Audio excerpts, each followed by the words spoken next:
Opinião e Debate, com Ana Paula Machado. Realização, Jornal Clarim e Estúdio 7 Produções.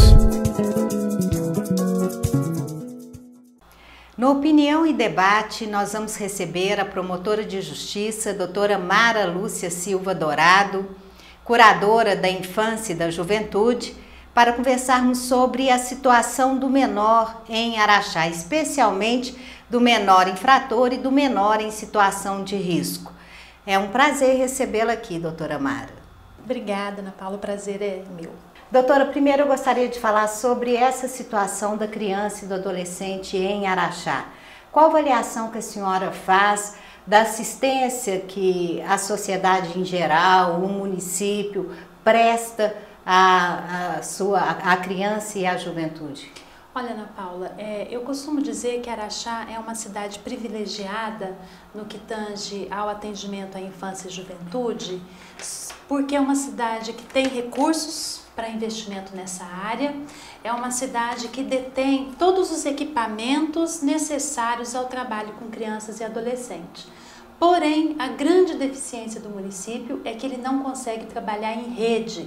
Falta a articulação entre esses equipamentos, órgãos, secretarias e profissionais. Cada um trabalha de forma isolada e com isso o município gasta recursos e não tem os resultados que poderia obter. Então, a grande deficiência é a falta de uma rede funcionando de forma articulada. Na prática, a senhora poderia explicar como poderia funcionar esse atendimento integral? Veja bem, exemplificando, né, um dos vários casos que aparece para nós na promotoria. Geralmente, a criança que cai em situação de risco ou o adolescente que se envolve na prática de um ato infracional, cai na criminalidade, ele tem um problema de estrutura familiar, a família está comprometida, geralmente a gente encontra ali a drogadição, se não do próprio menino, do pai, da mãe, é uma família adoecida, é uma família que vive uma situação de pobreza, né? Então nós precisamos da intervenção de vários órgãos de defesa da infância e juventude. Eu preciso da assistência social para verificar as condições, né, socioeconômicas daquela família, se ela tem o mínimo para viver com dignidade. Eu preciso da intervenção da educação para ver se aquele menino está inserido na rede de ensino. Eu preciso da intervenção da saúde, porque se eu tenho ali um histórico de drogadição, a saúde mental dessa família está comprometida. Eu preciso muitas vezes do Judiciário, do Ministério Público para aplicação de medidas de cunho judicial, né? Então, eu preciso de vários setores, vários profissionais trabalhando no único caso. E há necessidade de que esses profissionais conversem sobre o caso, busquem soluções, medidas, acompanhamento, sempre em parceria. E o que acontece, infelizmente, é que às vezes a ação social tem uma determinada conduta, não conversa com a saúde, vem a saúde, tem uma outra conduta, o Ministério Público, né, cobra lá do seu lado e com isso você não consegue resolver o problema. Então há necessidade desse diálogo, dessa articulação para que a gente consiga ter o resultado esperado e que é exigido por lei. E na sua opinião, doutora, como promover isso? Como integrar essa rede? Aí é que tá, né? Eu acho que é primordial o investimento em capacitação desses profissionais, né? A lei, inclusive, fala na capacitação permanente de todos os atores dessa rede. E isso realmente no dia a dia a gente sente, né, que é necessário estudar. Eu falo também que defesa da infância e juventude hoje não é feita só com caridade. Criança e adolescentes são sujeitos de direito e há necessidade de uma qualificação de todos os profissionais que militam nessa área. E, além disso, da capacitação, eu acho que uma boa dose de boa vontade, né? Quando o problema existe, por mais difícil que ele seja, mas se você tem boa vontade, você corre atrás dessa capacitação, você vai estudar e você busca formas de tentar resolver ou pelo menos minimizar, Ana Paula, porque a gente não pode deixar de dizer também que tem problemas, tem situações que são assim extremamente difíceis, complicadas e que você não vai conseguir o resultado de um dia para o outro. Tem que ter paciência, né, um trabalho de longo prazo para ter o resultado lá na frente. Primeiro, doutora, a gente está falando dos problemas, né? Porque existe a juventude sadia, sim, né? Existem, a maioria das crianças, na minha opinião, tem toda uma assistência, seja em casa, seja do Estado, né? Do poder público.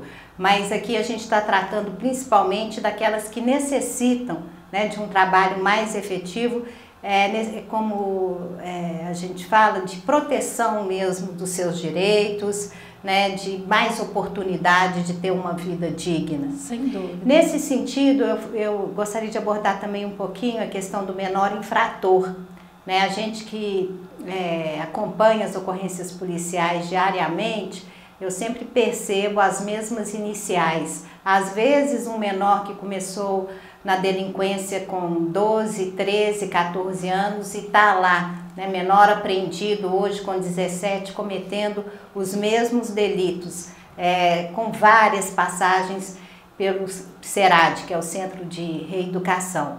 Como é que é essa situação em Araxá? Até porque a senhora anunciou no fórum realizado pela Câmara na semana passada sobre uma mudança em relação a essa questão do menor, das medidas, né, de cumprimento socioeducativas, né? Medidas socioeducativas. Essa referência que você fez, que sempre as mesmas iniciais aparecem nos jornais, isso é que deixa a gente triste, porque mostra que o trabalho da rede não está funcionando. Porque se o menino praticou um ato infracional e voltou, passou por toda a rede, né, recebeu uma medida socioeducativa, ou seja, a sanção que a lei prevê para o adolescente infrator, e voltou a praticar, é porque o trabalho que nós realizamos não atingiu o resultado. E por quê? Aí eu volto na questão da falta de articulação, né? Em Araxá nós temos algumas deficiências, tanto no CERAD, que tem uma situação irregular, porque deveria ser um serviço executado pelo Estado e ainda está nas mãos do município. Temos as medidas em meio aberto, estas sim de responsabilidade do município, né? A liberdade assistida, a prestação de serviços à comunidade. Mas o equipamento do município responsável pela execução dessas medidas ainda carece do número de profissionais necessários, ainda carece dos tipos de profissionais necessários, e esses profissionais que lá estão ainda precisam de capacitação, né? Então, essa deficiência na rede é que promove esse índice de reincidência que nós, infelizmente, assistimos em Araxá. Doutora, a senhora disse que o CERAD vai ser agora de responsabilidade do Estado. O que isso significa e quais as perspectivas hoje? Olha, já há o compromisso do Estado em assumir a gestão, né, com uma mudança até do local do funcionamento do centro.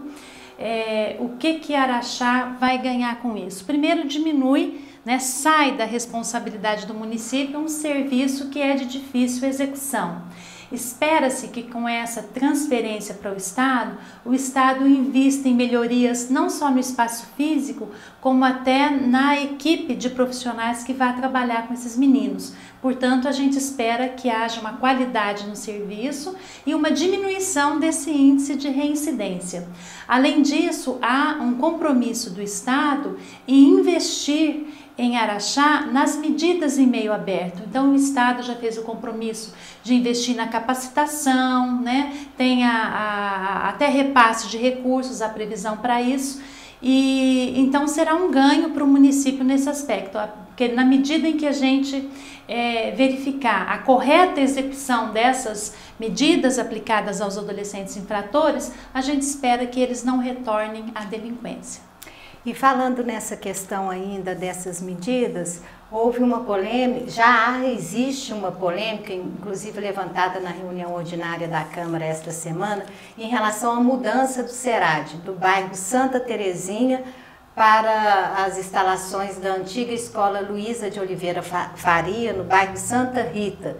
Parece que eles já estão fazendo um abaixo-assinado pedindo que essa transferência seja feita de forma definitiva e não por um outro local onde os mesmos problemas devem ser repetidos, né? Qual que é a opinião da senhora? Paula, Isso é uma possível? situação delicada, da mesma forma que a vizinhança desse prédio que será ocupado agora pelo SERAD vem reclamando, a população que hoje, né, é vizinha do SERAD também reclama. Agora, eu entendo que o cidadão, ele precisa compreender que a sociedade, o progresso não traz só coisas boas, né? Existe o problema da delinquência infanto-juvenil e a gente precisa de um local para acolher esses meninos.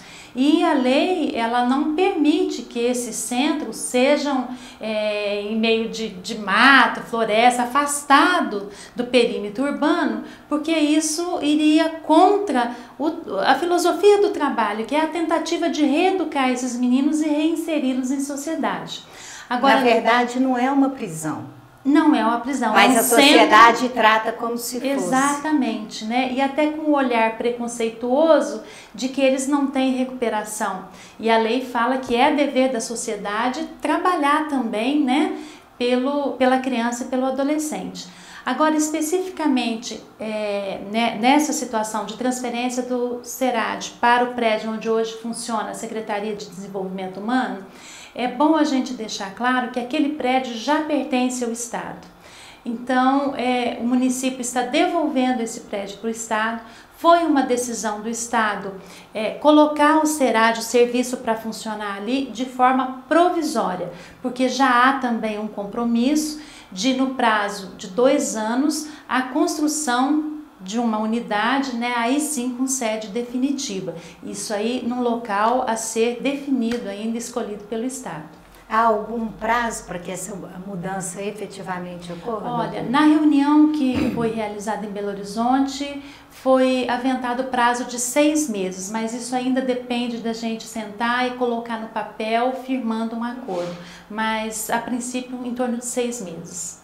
Outra questão em relação a essa situação do menor e adolescente é o Conselho Municipal dos Direitos da Criança e do Adolescente e o Fundo Municipal que recebe os recursos que deveriam ser dirigidos para projetos que deem esse suporte que esses menores precisam. Como é que está toda essa situação? Primeiro, em relação ao fundo, o que é o fundo, quanto que o fundo tem de recurso e no que esse recurso pode ser aplicado, doutora? Ana Paula, o Fundo Municipal da Infância e Adolescência é uma conta para onde são encaminhadas doações, tanto de pessoa física quanto jurídica, né? Essas doações, esse fundo, é um plus, é um algo a mais que o município pode contar para investimento na área da infância e juventude. Claro que o município ele tem obrigação de ter uma destinação privilegiada de recursos para a área da infância e juventude, para atender as necessidades básicas, primordiais, e o fundo vem como uma complementação para projetos diferenciados para a infância e juventude. Em Araxá, a situação sempre foi muito complicada, né? É um município que eu falo que destoa do resto do país, porque recebe doações significativas, então a gente tem aí por ano uma média de 4 milhões, 4 milhões e meio. Então era para Araxá ter a melhor infância do país. Mas infelizmente nós não conseguimos fazer com que esses recursos sejam devidamente utilizados, né? O CMDCA, como eu já citei, como falta essa articulação da rede, ele também não foge à regra. Ele é um órgão primordial no município, ele é o órgão incumbido, na verdade, de fazer essa articulação da rede, de promover essa articulação. É ele que administra os recursos do FIA. E como que ele faz isso? Ele tem que ter um diagnóstico da cidade, né? Quais são as necessidades da infância e juventude no município? Quais são as necessidades que deveriam ser atendidas com prioridade? E o que o município já tem de bom, né? O que tem que está funcionando? Feito esse diagnóstico, ele então baixa um edital convocando entidades não governamentais que queiram desenvolver projetos na área da infância e juventude, atendendo aquelas prioridades elencadas por ele, para apresentarem projetos, e aí ele vai eleger os projetos a serem financiados com os recursos do FIA. A senhora já pediu isso numa recomendação, inclusive. Foram várias recomendações, Ana Paula, até em virtude assim, do Ministério Público constatar a possibilidade de desperdício. Eu não vou falar nem desvio e nem má-fé, eu falo de um verdadeiro desperdício dos recursos, né? Às vezes o CMDCA, acredito eu, pela falta de capacitação dos seus membros, pela falta de articulação, de diálogo, decide investir em projetos que não atendem às verdadeiras necessidades prioritárias da área da infância e juventude.